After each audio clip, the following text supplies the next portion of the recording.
So as you can maybe see, what I'm doing here is I'm lining this coffee cup with epoxy resin. And well, this is like an epoxy resin mastic that dries and becomes heat resistant, which is absolutely crucial for this, which is forming part of a rocket engine.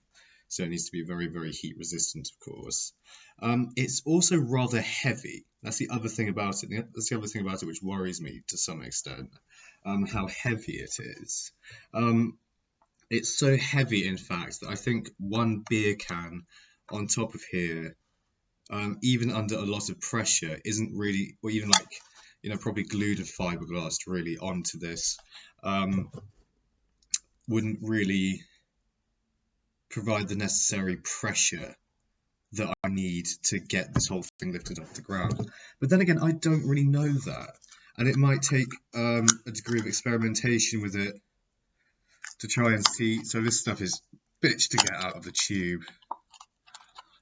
I just needed to do this today because, well, I had nothing else to do. So I had to do a little bit of work on my rocket, I think. And just like doing something like this, just for an hour or so, like, it's very therapeutic, very calming. It's really nice to work on building something, I think. It's a really great pleasure. It's a really it's a sort of machinist or mechanically minded person's pursuit, isn't it? Like work on some sort of machine.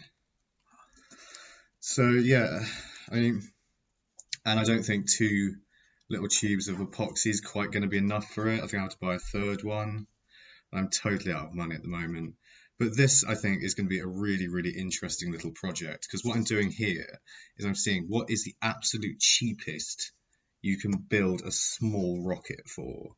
Or to be more precise, what's the cheapest you can build? Costa should give me money for this already. What's the cheapest you can build a small liquid fueled rocket for? So it'll be burning butane and propane as indicated there. I had to get some valves and nozzles and so on that fit that thing, and then basically just fire it through this and see what happens. It's got to be ignited in some way, so it needs a spark plug. It needs a spark plug installed into the mixing head. And then I reckon it needs to all be fiberglassed over to ensure that it remains under pressure. So that's what I'm going to do. That's the basic plan with this, which is, I suppose, Laval Stream 0.5. Laval Stream 0. This is the 0th Laval Stream. So yeah, or this is just another rocket project that isn't actually part of Project Laval Stream. This is like Rocket Space Rocket 1 or Rocket Space Rocket 0. The 0th rocket. Yeah, I'll call it that. I shall call it the 0th rocket. Mwah! Thank you for watching, everybody. Bye-bye. See you soon.